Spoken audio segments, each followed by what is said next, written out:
पण मी म्हटलं की कशी श्रद्धा लोकांची असते, तर प्रकाश दादा म्हणले जे काय तुम्ही इथे मागाल या देवीला ते पूर्ण होतच होतं, असं त्यांनी मला सांगितलं. आणि तेवढ्यात मेहबूबबाई एक गोष्ट बोलले की ताई ते तर आहेच, पण एक मी तुम्हाला सांगतो, बाकी सगळे खोटं बोलतील पण मोठ्या देवीची खोटी शपथ घ्यायची हिम्मत कोणी करत नाही. हे गंमत म्हणून म्हणते की आज जे आदरणीय पवार साहेबांवर वार करतात ना सगळे, मी त्यांना विनम्रपणे विनंती करते की आपण सगळे मोठ्या देवीला येऊया. तुम्ही तुमचं मांडा, मी माझं मांडते, पण शपथ मोठ्या देवीची घ्यायची. मान्य का? ते काय म्हणले पवार साहेब, काय हुकुमशाही आहे. माझी त्यांना विनम्र विनंती आहे की मोठ्या देवीला या, देवीची शपथ घ्या आणि म्हणा हो पवार साहेब हुकुमशाह पद्धतीने पक्ष चालवतो. आजकाल कोण काय बोलतं याचा भरोसा नाही. तुम्ही आपला मगाशी गाडीत बोलला म्हणून मी हे बोलले. तुम्ही एक खूप महत्त्वाचा विषय मांडला की शाळा आणि नोकऱ्या. चॅनल सगळे इथे आहेत, रेकॉर्ड करून ठेवा मी काय बोलते ते. 2024मध्ये केंद्रात आणि महाराष्ट्रात इंडिया आणि महाविकास आघाडीचं सरकार येणार आहे आणि ते आल्यानंतर, महाराष्ट्राचं इलेक्शन झाल्यानंतर, महाविकास आघाडीचा मुख्यमंत्री बसल्यानंतर 2 निर्णय आम्ही घेणार आहोत आणि तोपर्यंत त्याला स्थगिती कशी देईल याच्यासाठी आंदोलनाला सुरुवात झालेली आहे. म्हणजे 12 महिने आंदोलन करणार आणि निर्णय आल्यावर पहिला जो जळगावचा GR आहे ना, कंत्राटी कामगारांचा, नाईक तहसीलदारवाला, पहिला आमचा मुख्यमंत्री करेल की महाविकास आघाडीचा तो जळगावचा जो नाईक तहसीलदाराचा निर्णय, त्याची होळी आम्ही मंत्रालयाच्या दारात करू. हे लक्ष आणि हे रेकॉर्ड करून ठेवा. कारण का पत्रकारांनो, सुप्रिया चोळे तेव्हा हे बोलले होते, आम्ही तो पहिला कॅन्सल करणार, पहिला निर्णय. आणि दुसरी गोष्ट महत्त्वाची की भारतरत्न डॉक्टर बाबासाहेब आंबेडकरांनी एक संविधान लिहिलेलं आहे.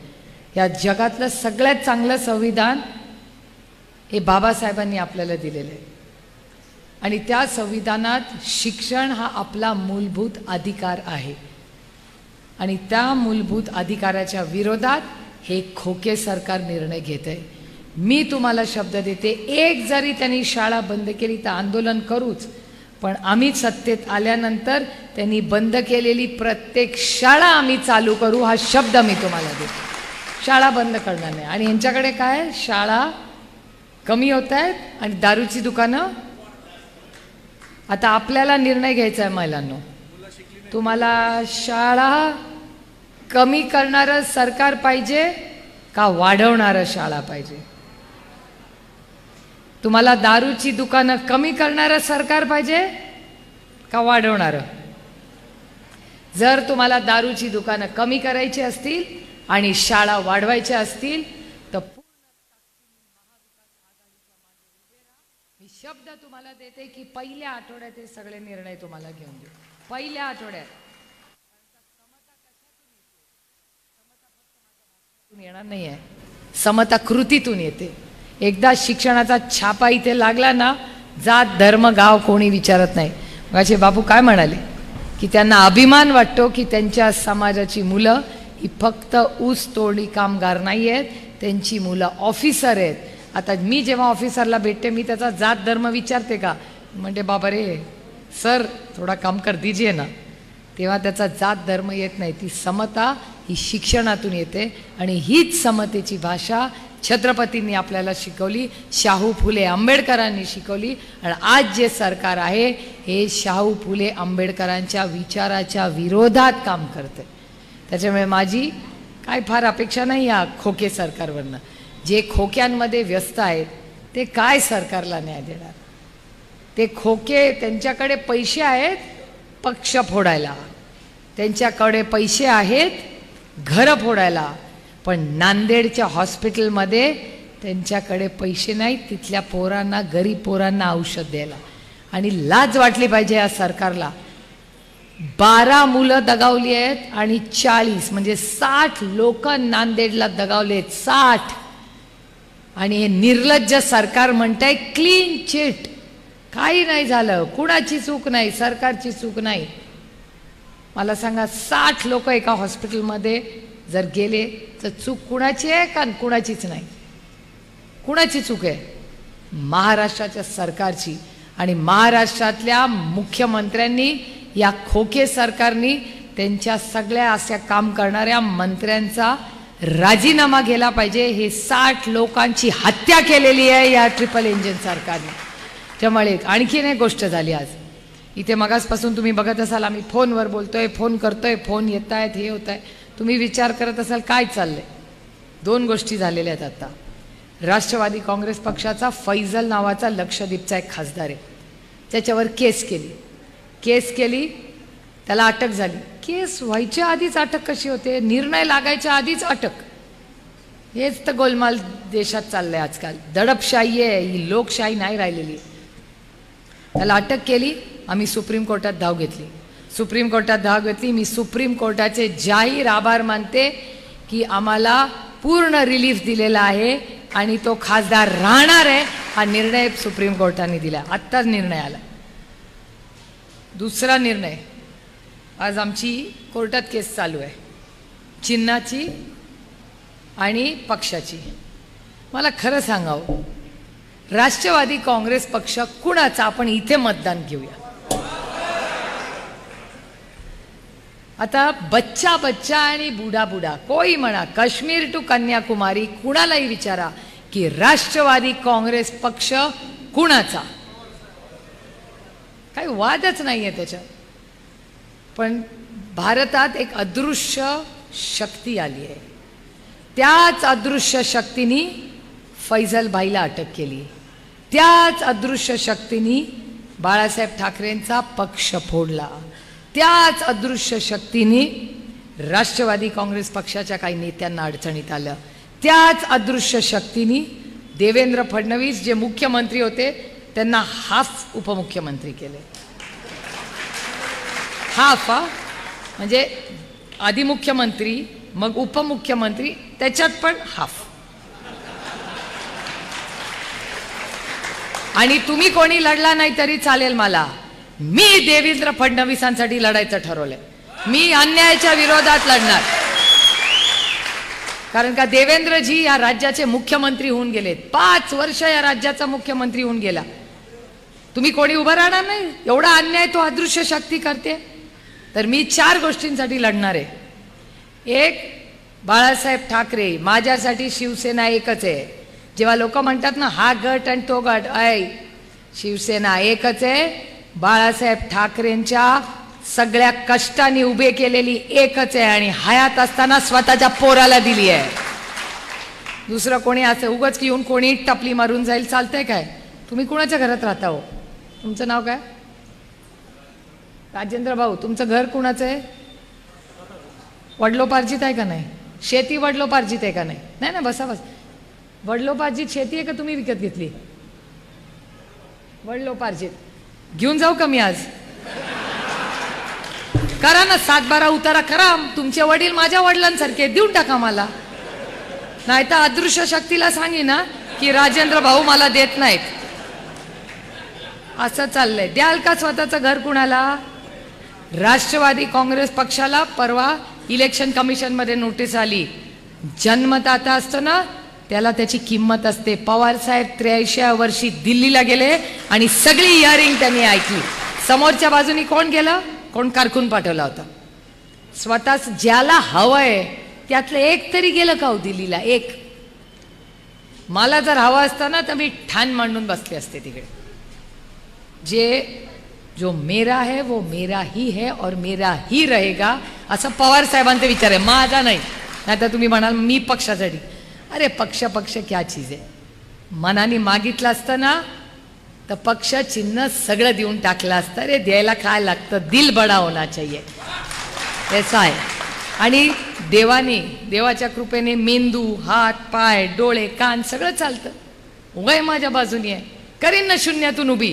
कर्तृत्ववान असेल तर महाराष्ट्र दिल मला न्याय.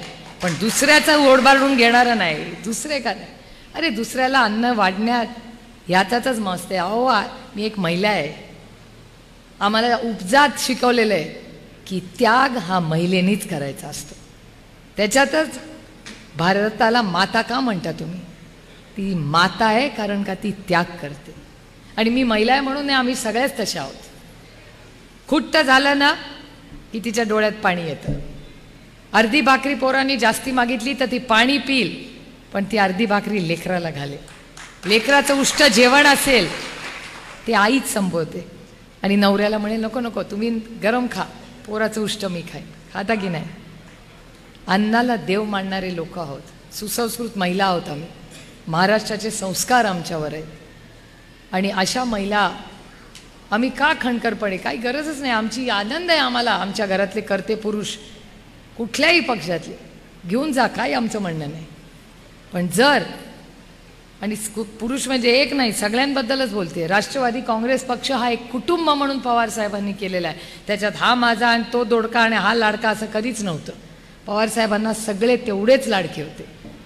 आणि आज ज्या माणसांनी हा पक्ष उभा केला त्या सगळ्यांच्या बरोबरीने केला. प्रत्येकाचे कष्ट आहेत, नाही मी म्हणत नाही, प्रत्येकाने फुल ना फुलाची पाकळी त्याच्यात मेहनत केलेली आहे. पण चेहरा विश्वासार्थक चेहरा कोण होता?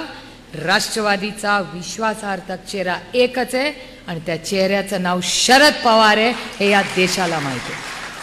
परवा मला गंमत वाटली, नाशिकमध्ये सभा घेतली. नाशिकमध्ये उशिरा का होईना चव्हाण साहेबांची आठवण झाली. चव्हाण साहेबांचा फोटो टाकला. अरे चव्हाण साहेब फक्त माझे नाही आहेत, या भारताचे आहेत. जेव्हा जेव्हा हिमालयाला गरज पडली तेव्हा या महाराष्ट्राचा सह्याद्री हा भारताच्या मदतीला गेलेला आहे. हे आमच्या चव्हाण साहेबांचे संस्कार आहेत. कधी चव्हाण साहेबांना वाचून बघा ना.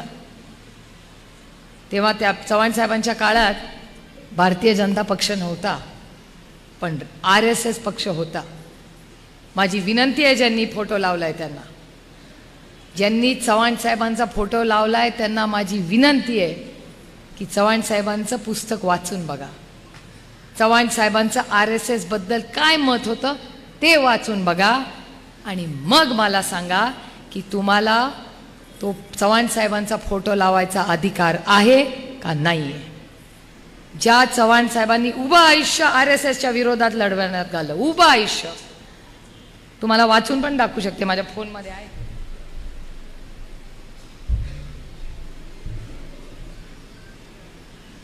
मिनिट, माझ्याकडे आहे ते.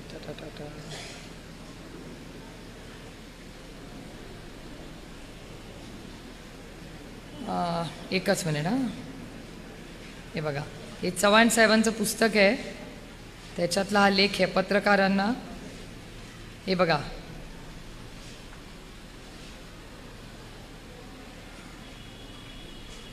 ते चव्हाण साहेबांनी लिहिलेलं आहे, त्यांच्या पुस्तकातलं आहे. त्यांनी असं लिहिलं आहे, हेगडेवारांनी सांगितलं की तो प्रश्न जेव्हा उभा राहील तेव्हा पाहता येईल. माझी खात्री झाली की ही चर्चा व्यर्थ आहे. मी समजलो की ह्यांना फक्त एका विशिष्ट वर्गाच्या लोकांसाठी फॉरेस्टिक संघटना बनवायची आहे. आपल्याला यात काही कर्तव्य नाही. तेव्हापासून RSS म्हटलं की मी 4 पावलं दूर राहिलो आहे. काय लिहिलेलं आहे? तेव्हापासून RSS म्हटलं की मी 4 पावलं दूर राहिलो आहे. माझ्या संपर्कात, पुन्हा ऐका, माझ्या संपर्कात येणाऱ्या कार्यकर्त्यांना आणि मित्रांना मी त्या विचारापासून बाजूला ठेवण्याचा नेहमीच प्रयत्न केला आहे. हे कैलासवासी यशवंतराव चव्हाणांनी लिहिलेलं वाक्य आहे. त्याच्यामुळे ज्यांनी नाशिकमध्ये आणि ज्यांनी फोटो लावला ना ते चव्हाण साहेब हयात होते तोपर्यंत काँग्रेसमध्ये नव्हते. ज्यांनी बॅनर लावलाय ते वेगळ्या विचाराच्या पक्षात काम करत होते. आणि इतके वर्ष त्यांनी चव्हाण साहेबांचा नाशिकमध्ये राहूनही कधी फोटो वापरला नाही.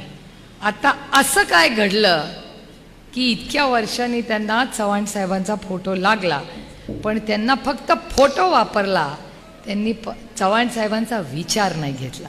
फोटो लावून काही होत नाही हो, कृतीमधून दाखवतं. जनता बहुत हुशार आहे, त्यांना माहिती आहे की यांना आता गरज पडतीये. कारण का पवार साहेब म्हणले माझा फोटो वापरायचा नाही, त्या दोघांचे फोटो लावले तर त्यांचा राष्ट्रवादीचा मतदार त्यांना मतदान करणार नाही. त्याच्यामुळे आता दुसरा मार्ग काय, पवार साहेबांचा फोटो काढून टाकला, ठीक आहे. दुसऱ्या दोघांचा लावला तर मतदार मत देणार नाही. मग आता काय करायचं, तर मग आमच्या चव्हाण साहेबांचा फोटो लावला. पण ठीक आहे, चव्हाण साहेब सगळ्यांचे आहेत, देर आहे दुरुस्त व्हाये, उशिरा का होईना आमचे चव्हाण साहेब त्यांना आठवले, याबद्दल मी त्यांचे मनपूर्वक आभार मानते. कारण चव्हाण साहेबांबद्दल त्यांचा मानसपुत्र या महाराष्ट्रात कोण आहे, तर तो एकच आहे आणि त्या व्यक्तीचं नाव शरद पवार आहे. चव्हाण साहेबांचे विचार, आचार आणि त्यांनी दिलेली जी दिशा आहे ती फक्त आणि फक्त पूर्ण ताकदीने कोणी चव्हाण साहेब गेल्यानंतर चालवली. तो वारसा कोणी चालवला, तो फक्त आदरणीय पवार साहेबांनी चालवला. मग महाराष्ट्रात केलेलं चव्हाण साहेबांच्या नंतरचं संस्था असतील, शाळा असतील, कॉलेज असतील, कारखाने असतील, हे सगळं काम, सहकार चळवळ असेल, ही फक्त पवार साहेबांनी जिवंत ठेवली आणि चव्हाण साहेबांच्या नावाने ठेवली. पवार साहेबांचा पार्लमेंटमधला पुतळाही हा आदरणीय पवार साहेबांच्याच पुढाकाराने झालाय. किती किती गोष्टी तुम्हाला सांग. आणि आमचं कर्तव्य आहे, काय कौतुक नाही चव्हाण पवार साहेबांनी हे केलं तर. आपल्याला वडील आणि गुरुच्या जागेवर चव्हाण साहेब आमच्यासाठी आहे आणि त्याच संस्कृतीमध्ये काम करायचा एक प्रांजळ प्रयत्न मी करते. ऊसतोडी कामगारांचं तुम्ही सांगितलं, 5 वर्ष 3 वर्ष. मला आठवतं आहे की पंकजाताई ही अनेक वेळा आदरणीय पवार साहेबांना भेटायला यायचं. आपण कधी त्याच्यात राजकारण आणलं नाही. जरूर इलेक्शनच्या वेळी टोकाची भूमिका, एक दुसऱ्यापुढे लढू, पण जेव्हा आपल्या ऊसतोडी कामगारांचा विषय असेल तेव्हा पंकजाताईंचा मान सन्मान आम्ही नेहमीच केलेला आहे आणि आजही करू आणि उद्याही करू. याचं कारण ती एक लढाऊ महिला आहे. आणि मी हे चॅनलसाठी किंवा राजकारणासाठी म्हणत नाही आहे. राजकारण करायचं असेल तर त्यांना विनम्र मागून केल्या असत्या, मी असलं राजकारण करत नाही. मला खरंच त्या मुलीबद्दल प्रेम वाटतं. याचं कारण असं की ती एकटी लढते आहे. तिला वडील तिचे गेलेले आहेत, तिच्या कुटुंबात कुठला कर्ता पुरुष नाही आहे. आणि तरी ज्या पक्षासाठी जेव्हा 95 साली त्यांची सत्ता आली तेव्हा 2 लोकांनी महाराष्ट्रात रान पेटवलं होतं काँग्रेसच्या विरोधात आणि ते सत्तेत आले होते भारतीय जनता पक्ष. ते म्हणजे प्रमोद महाजन आणि दुसरं म्हणजे गोपीनाथजी मुंडे. दोघंही आज हयात नाही आहेत. काय पद्धतीने भारतीय जनता पक्ष त्यांच्या मुलींना वागवतोय. अरे बेटी पढाव बेटी बचाव म्हणताना आधी ह्या 2 आमच्या बेट्यांचं करा आणि तुम्हाला जमत नसेल तर तो मोठी बहीण म्हणून मी करीन. कारण माझ्या मनात त्या दोघा नेत्यांबद्दल प्रेम आहे. वेगळ्या विचारात होते पण प्रमोद महाजन इस देश का बडा नेता आहे. प्रमोदजींचे आणि आमचे ऋणानं बंध 60 वर्षाचे. माझ्या जन्मापासून प्रमोदजी आमच्या घरी येतात. प्रमोदजी मोठा माणूस होता, दुर्दैवाने ते गेले लवकर. त्यांची भाषणं बघा, त्यांच्या भाषणावरचं त्यांचं कर्तृत्व बघा. गोपीनाथजी मुंडे शून्यातून एवढं मोठं विश्व उभं केलं. ठीक आहे, आमचे मतभेद राजकीय होते पण वैयक्तिक कधीच नव्हते. आणि ह्या दोन्ही, आणि हे मराठी मुलं आहेत दोघंही, प्रमोद महाजन आणि गोपीनाथ मुंडे हे मराठमोळी मुलं आहेत. या महाराष्ट्राच्या मातीत त्यांचा जन्म झाला आणि दोघांनी दिल्ली गाजवली. हे आपल्याला नाकारून कुणालाही चालणार नाही, भारतीय जनता पक्षाला नाही. भारतीय जनता पक्ष ते विसरला असेल पण मी नाही विसरणार, कारण का माझ्या महाराष्ट्रात त्यांचा जन्म झाला. अरे मतभेद झालेच पाहिजे, लोकशाही आहे. लोकशाहीमध्ये तुम्ही थोडी टीका करा, आम्ही टीका करू, म्हणून आपण काय एकामेकाचे विरोधक होत नाही, आपण शत्रू होत नाही. हो, तुम्हाला एखादी गोष्ट पटते, मला एखादी गोष्ट पटते, चर्चा तर झालीच पाहिजे ना. मी शिवसेनेचे मनपूर्वक आभार मानते.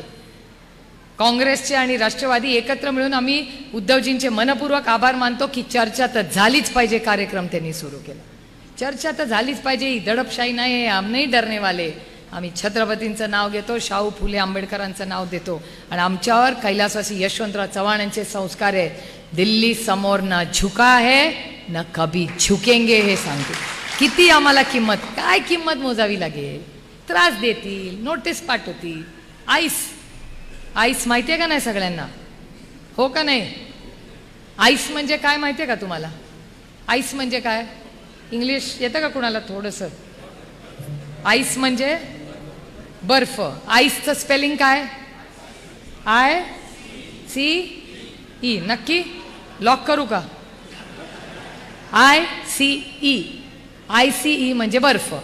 आता आजपासून आईसचा अर्थ बर्फ नाही.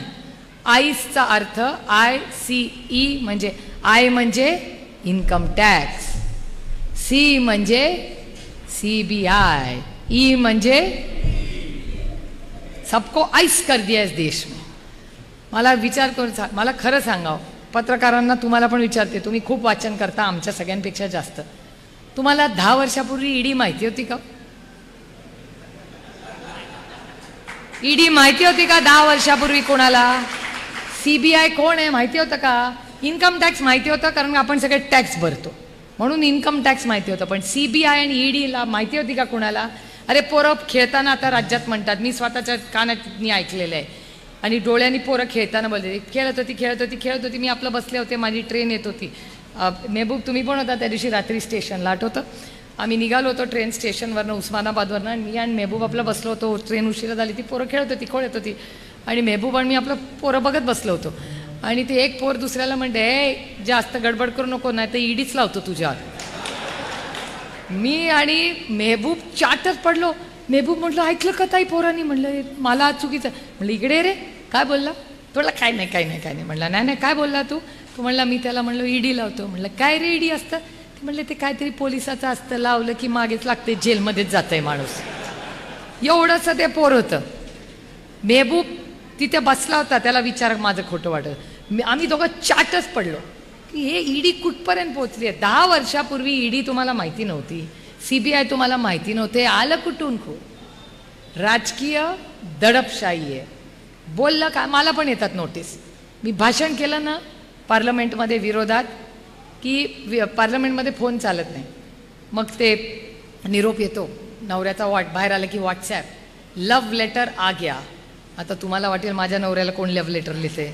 माझ्या नवऱ्याला कोणी लव्ह लेटर भलता कोण लिहित नाही. आज काहीतरी माझ्या नवऱ्याची बदनामी करू नका. लव्ह लेटरला आम्ही इन्कम टॅक्सची नोटीस म्हणतो, कारण का दरवेळीस एकदा आलं चिंता वाटेल, आता दरवेळीस कडाका भाषण केलं की आमच्या नवऱ्याला त्याच विषयासाठी इन्कम टॅक्स नोटीस येते. मग सदानंद सुळे तेच उत्तर देतात, उत्तर दिलं परत प्रश्न नाही, परत पार्लमेंट 3 महिन्यांनी, परत माझं भाषण, परत इन्कम टॅक्सची नोटीस, परत तीच फाईल इन्कम टॅक्सला पाठवायची. हेच खेळ खंडोबा चाललाय.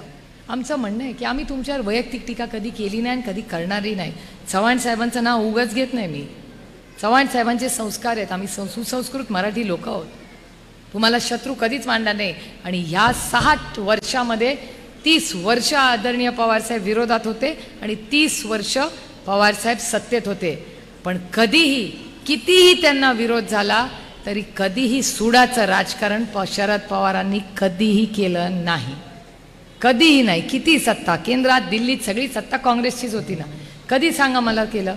उलट आम्ही तर म्हणायचो जो जास्त टीका करतो त्यालाच कशाला जवळ घेऊन बसते. पण त्यांचं म्हणणं होतं तो विरोध करतोय त्याला आपण ऐकलं पाहिजे, त्याचं समजून घेतलं पाहिजे तो का विरोध करतो. त्यामुळे आज महाराष्ट्रात तुम्ही विचारला, मला विचार केला, तर ही जी परिस्थिती आहे ही महाराष्ट्राच्या हिताची नाही. महाराष्ट्रामध्ये महागाई बेरोजगारीनी सगळे कंटाळून गेले. बहुत हो गई महंगाई की मार, अब की बार. आठवतं ना? 450 रुपये सिलेंडर होतं, आज किती आहे? 1100 रुपये. मगाशी ऐकलं ना रोहिणी ते काय बोलल्या? मी तुम्हाला शब्द देते, मी उगीच फक्त त्यांना नावं ठेवायला उभी नाही राहिलेले. राष्ट्रवादी काँग्रेस आणि महाविकास आघाडी आणि इंडियाचं जेव्हा सरकार होईल तेव्हा आमचा 5 कलमी कार्यक्रम असेल आणि त्या कार्यक्रमाचं नाव मी सुचवते, सेवा, सन्मान आणि स्वाभिमान. सेवा करणार मायबाप जनतेची, स्वाभिमान हा शेतकऱ्याचा आणि महिलेचा, आणि सन्मान आम्ही, लक्षात आलं ना? सेवा करणार मायबाप जनतेची, सन्मान करणार महिलांचा आणि शेतकऱ्यांचा, आणि स्वाभिमान राखणार तुमच्या आणि माझ्या महाराष्ट्राचा.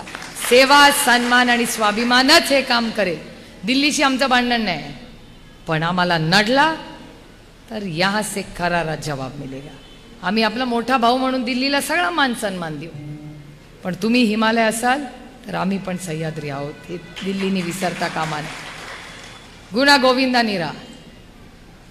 पण आता काय कामी. मग तुम्ही म्हणाल ठीक आहे, आता त्यांनी वाईट केलं, तुम्ही आमच्यासाठी काय करणार याचं उत्तर द्या. कारण का कसं आहे, यायचं त्याला नावं ठेवायची, निघून जायचं. तुम्ही जेवायला बोलवायचं मला आज, आणि मी म्हणायचं कसं आहे ना, भात तर कच्चाच होता, डाळी मीठच नव्हतं, ठेचातली मिरचीला काय दमच नव्हता. असं नाही. तुमच्या घरात येऊन तुमच्या स्वयंपाकाला नावं ठेवणं माझ्यासाठी खूप सोपं आहे. असं राजकारण आम्ही करत नाही. आम्ही तुम्हाला जेवायला बसू, पंक्तीला बसू ना, तेव्हा काय देणार हा कार्यक्रम मी देते. 5 कलमी कार्यक्रम आपण करणार आहोत. त्या सेवा, सन्मान, स्वाभिमान तर करूच, आणि आधी करून दाखवलं आहे. पवार साहेबांचा ट्रॅक रेकॉर्ड काढा. सोयाबीनला होता की नाही भाव, कपासाला भाव होता की नाही, कांद्याला होता की नाही, टमाट्याला होता की नाही, साखरेला होता का नाही, दुधाला होता का नाही, मला सांग. दुधाला काय भाव आहे? किती 36 का 38 होता आधी, आठवतं? आता 30 कमी झालाय की नाही? कमी झालाय की नाही? कांद्याचा झालाय की नाही?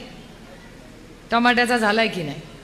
पहिला आपण कार्यक्रम घेणार आहोत आपली सत्ता आल्यावर, की पहिला शेतकऱ्याला पवार साहेब मंत्री असताना जो चांगला भाव होता तसाच भाव आता आपली सत्ता आल्यावर शेतकऱ्यांना आपल्याला द्यायचा आहे. हा पहिला निर्णय आपला असणार आहे, आणि तो भाव तुम्ही ठरवा. सोयाबीनला 12,500 रुपये आपल्या काळात होता, महाविकास आघाडी सरकार. काय भाव आहे बघा. आपल्या काळात किती होता? 12,500 होता की नाही? 12,500 रुपये आपल्या काळात होता. आता सोयाबीनची काय परिस्थिती आहे, दुधाची काय परिस्थिती आहे? काय 3,500 रुपये सोयाबीन, आणि आपल्या काळात किती होता? 9, 10, 11, 12. करेक्ट. माझी तुम्हाला विनंती राहील सगळ्या संघटनेतल्या सहकाऱ्यांना, जरा हिसाब किताब तो निकालो. कापूस करेक्ट 12 पर्यंत, 12,000 आपल्यावर गेला होता. आत्ता 6 आहे. म्हणजे महागाई दुप्पट, आमचा हमी भाव. म्हणजे जे देवेंद्रजींचं केलं तेच आपलं करतं. ठरय की नाही? त्याच्यामुळे पहिला निर्णय आपण घेणार की आपण सगळ्यांना चांगला हमी भाव देणार. दुसरा कार्यक्रम काय असणार? दुसरा कार्यक्रम आपला असणार आहे की ह्या राज्यातली प्रत्येक महिला, प्रत्येक पत्रकार, प्रत्येक डॉक्टर, या सगळ्यांची जी जबाबदारी असेल ती महाराष्ट्र सरकार घेईल. तुम्ही कुठे घराच्या बाहेर पडला तर कधी भीती वाटून घ्यायची नाही की माझी मुलगी बाहेर गेली आहे, ती घरी परत येईल ना. तुमची लेक सुखरूपच घरी येणार. कैलासवासी RR पाटील होते की नाही गृहमंत्री, तेव्हा आधार वाटायचा की नाही, आपला माणूस गृहमंत्रालयात बसलाय, आपल्याला कशाची फिकर नाही. होता की नाही परिस्थिती? तशीच परिस्थिती आपल्याला करायची आहे. दुसरं काम करणार. तिसरं काम आपण करणार की ह्या राज्यातली एकही शाळा बंद होणार नाही. आणि ह्यांनी जे खोके सरकारने केलेल्या बंद परत सुरू कर. हा तुमचा अधिकार आहे. कशासाठी सरकार आहे? तर शिक्षण देणार नसेल तर काय करायचं आहे त्या सरकारचं? चौथा, प्रत्येकाला चांगली आरोग्याची सेवा आणि औषधं ही प्रत्येक PSC मध्ये असतील, प्रत्येक PSC मध्ये ह्या राज्यामध्ये. मग शेतकरी, महिला सुरक्षितता, शिक्षण आणि आरोग्य. आणि पाचवा महत्त्वाचा विषय असा आहे की तुम्हाला यायला जायला रस्ते तर गडकरी साहेबांनी आणि महाराष्ट्र सरकारने केलेत अनेक वर्षामध्ये, पण ST मेट्रो बघितली आहे का कोणी कुठे? मेट्रोमध्ये नागपूरला मेट्रो केली, ती अशी बस असते आणि ती फिरत असते, बघितलं का कोणी TV वर?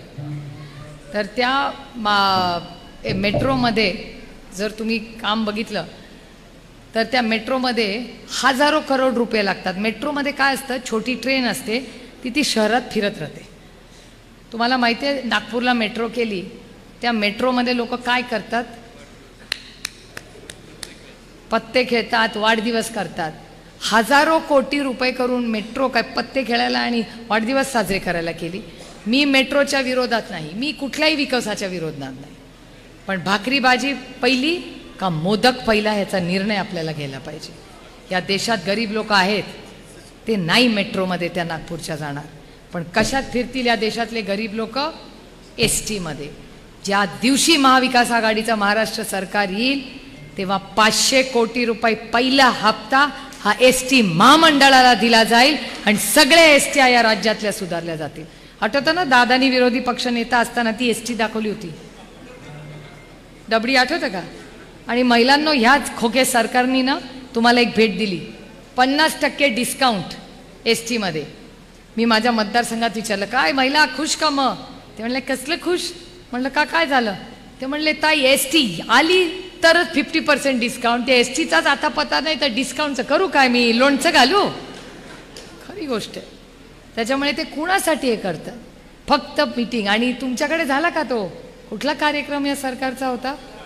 शासन आपल्या दारी झाला का? कुठे गेला? शिर्डीला. तुमचं झालं असेल ना, सगळी कामं सुटली बाबा, इथे रामराज्य आलंय. शासन आपल्या दारी झालं ना? फुल बंद. शासन आपल्या दारी बंद. जे जयंत पाटील आणि RR पाटलांनी जे शासन आपल्या दारी केलं ना, ते खरं होतं. तुमच्या ग्रामपंचायतीत कम्प्युटर आला होता आणि खरंच तुमच्या गावात काम होतं, ग्रामपंचायतीने केलेलं आहे. हे उभ्या महाराष्ट्राने पाहिलेलं आहे. त्याचं संपूर्ण श्रेय हे कैलासवासी RR पाटील आणि माननीय जयंत पाटलांना जातं. कसलं आहे शासन आपल्या दारी? शासन आपल्या दारीमध्ये तुम्हाला माहिती आहे का, तो पॅन्डॉल किती कोटी रुपयाचा असतो? एक दिवसाचा 1 कोटी रुपये. एक कोटी रुपयामध्ये शून्य किती असतात? होय, मला पण नाही माहिती. 1 कोटी रुपये. 1 कोटी रुपयामध्ये जर शासन आपल्या दारी एका दिवसात, मग तो आधी लावायचा काढायचा असं म्हणून 4-5 दिवस होतात. 4-5 कोटी रुपये येतात. पकडून पकडून लोक कुठून आणतात, ज्याचे करोडो रुपयाच्या जाहिराती होतात, चुराडा होतात. आणि मग माननीय मुख्यमंत्री येतात आणि फक्त उद्धव ठाकरे कसे वाईट आहेत एवढंच सांगतात. माझं काय भाषण चुकत असेल तर मला सांगा. आम्ही सत्तेत आल्यावर शासन आपल्या दारी यांचा बोगस प्रोग्राम कॅन्सल. आणि ते शासन खरंच तुमच्या दारात येईल. तुमचा ग्रामसेवक तो कसं काम करतो याचा आढावा आणि त्याचं एक ऑडिट खोलं जाईल. प्रत्येक ग्रामसेवक असेल, तलाठी असेल, प्रेमाने आदराने आम्ही करू, सगळं करू. पण ह्या सगळ्यासाठी आपण सगळ्यांनी आपली वज्रमूठ बांधली पाहिजे. आपल्याला 2024 हे महत्त्वाचं वर्ष आहे. बहुत बडी लढाई आहे. त्यांच्याकडे पैसे आहेत, त्यांच्याकडे ताकद आहे, त्यांच्याकडे आईस आहे. आपल्याकडे एक सगळ्यात मोठी गोष्ट आहे. आणि मी नेहमी भारतीय जनता पक्षाला सांगते की सुप्रिया सुळे की सबसे बड़ी ताकत उसकी ईमानदारी है.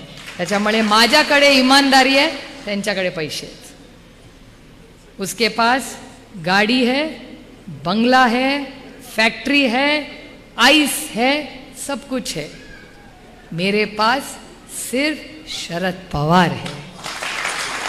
त्याच्यामुळे या सगळ्या गोष्टीचा तुम्ही विचार करा. तुम्ही प्रगल्भ आहात. या देशातला मतदार हा अतिशय हुशार असतो. त्याला माहिती असतं, तो लांबून सगळं बघत असतो आणि सगळ्यांना वाटत असतं की अरे याला तो व्यवस्थित बटन. मगाशी रोहिणीताई म्हणल्या की आत्ता 200 रुपये कमी केलेत, अजून जुमलेबाजी खूप होईल. जुमले पे जुमला इलेक्शनपर्यंत बटन दाबलं की सगळ्याचे भाव वाढतील. पण आता त्या सगळ्यावर आपल्याला काम करायचं आहे. आणि सेवा, सन्मान आणि स्वाभिमान ह्या 3च गोष्टी लक्षात ठेवा. आणि माझी राष्ट्रवादी काँग्रेस पक्षाचे जे जे इथे पदाधिकारी उपस्थित आहेत त्यांना विनंती करायची आहे की आजपासून पूर्णपणे काँग्रेस, राष्ट्रवादी काँग्रेस आणि शिवसेना या सगळ्या कार्यकर्त्यांनी एकत्र मिळून पूर्ण ताकदीने प्रचाराला लागा. 1 एप्रिलमध्ये लोकसभा होईल. त्याच्यानंतर आपल्या राज्याचं इलेक्शन पण फार काही लांब नाही आहे. पूर्ण ताकदीने कामाला लागा. आणि एक शेवटची घटनेबद्दल मी सांगून माझं भाषण संपवणार आहे. आज नगरमध्ये आम्ही इथे योगायोगाने आहोत. तिथे हेरम कुलकर्णी नावाचे माझे सहकारी आहेत. हेरम कुलकर्णी ते शिक्षणात खूप काम करतात, खूप चांगलं लिखाण करतात. त्यांच्यावर आज नगरमध्ये हल्ला झालेला आहे. रॉडनी त्यांना कोणीतरी मारलेलं आहे. मी इथून लवकर निघणार आहे आणि हेरम कुलकर्णींना जाऊन नगरमध्ये भेटणार आहे मी तातडीने. हेरम आणि मी अनेक वर्षे एकत्र काम करतो. अतिशय संवेदनशील माणूस. कोविडमध्ये एकल महिला किंवा विधवा महिलांसाठी सगळ्यात चांगलं काम सरकारच्या खांद्याला खांदा लावून कोणी केलं असेल तर तेच ह्या हेरम कुलकर्णींनी केलं आणि त्या हेरम कुलकर्णीवर हल्ला झालेला आहे. याला पूर्णपणे जबाबदार या राज्याचे गृहमंत्री आहेत. आणि माझं म्हणणं आहे की अशा लोकांवर जर हल्ले होत असतील तर देवेंद्र फडणवीसजी जवाब दो की आमच्या या भावावर हल्ला झालाच कसा. जालन्यामध्ये घटना झाली, जालन्यामध्ये हल्ला झाला की नाही, काय करत होते आपले बंधू. हा एकट्या कुठल्या एका समाजाचा विषय नाही आहे. धनगर समाज, मराठा समाज, लिंगायत समाज आणि मुस्लिम समाज हे आरक्षण मागतायत आणि त्यांना आरक्षण देऊ म्हणणारा पक्ष भारतीय जनता पक्ष. मी त्यांना भारतीय जनता पक्ष म्हणत नाही, मी त्यांना भ्रष्ट जुमला पार्टी म्हणते. कारण का ते भ्रष्ट आहेत, ते जुमलेबाज आहेत आणि ते एक पक्ष आहेत. त्यामुळे या BJPला ह्यांना उत्तर द्यावं लागणार आहे. ना आरक्षण दिलं, ना महागाई कमी केली, ना नोकऱ्या केल्या, ना शाळांचं काही केलं. केलं तर काय केलं, दारूची दुकानं वाढवली. तेव्हा सगळ्या गोष्टी आपल्याला फार गांभीर्याने घ्यायला लागणार आहेत. तुमच्या सगळ्यांवर खूप प्रचंड जबाबदारी आहे. आणि तुम्ही ऊस तोडणी कामगारांचं जे 5 वर्षाचं 3 वर्ष करा हे सांगितलं, हा तुमचा निरोप मी आदरणीय पवार साहेबांना नक्की सांगेन आणि तुम्ही म्हणताय त्याच पद्धतीने आपण करू. आज इथे आल्यानंतर अतिशय प्रेमाने आपण आमच्या सगळ्यांचं स्वागत केलं, याबद्दल मी आपले मनपूर्वक आभार मानते आणि पुढच्या कार्यक्रमाला जायला आपली रजा घेते. जय हिंद, जय महाराष्ट्र, जय आघाडी. सॉरी एक प्रश्न होता. हां, म्हणजे आत्ताची जी युवा पिढी युवती येतात ते व्यवस्थित म्हणजे स्पर्धा परीक्षेचा अभ्यास करतात, परंतु परीक्षा फीस एवढी, फॉर्मची फीस एवढी वाढली, अक्षरशः फॉर्म भरावेत की नाही भरावेत. प्रश्न हा आहे. बेरोजगारी तर दुसरंच गोष्ट. मी तुम्हाला शब्द देते, महाविकास आघाडीचं सरकार आल्यावर तुम्हाला 1 टाइम फी भरेल. तुम्ही पाहिजे तितक्या वेळा परीक्षेला बसा. दिस इज आवर डिसिजन. हे पैसे काढायचे धंदे आहेत या खोके सरकारचे. बेरोजगारी खूप आणि पैसे फॉर्मची फीस जास्त आणि खूप छान वाटतं तुम्हाला.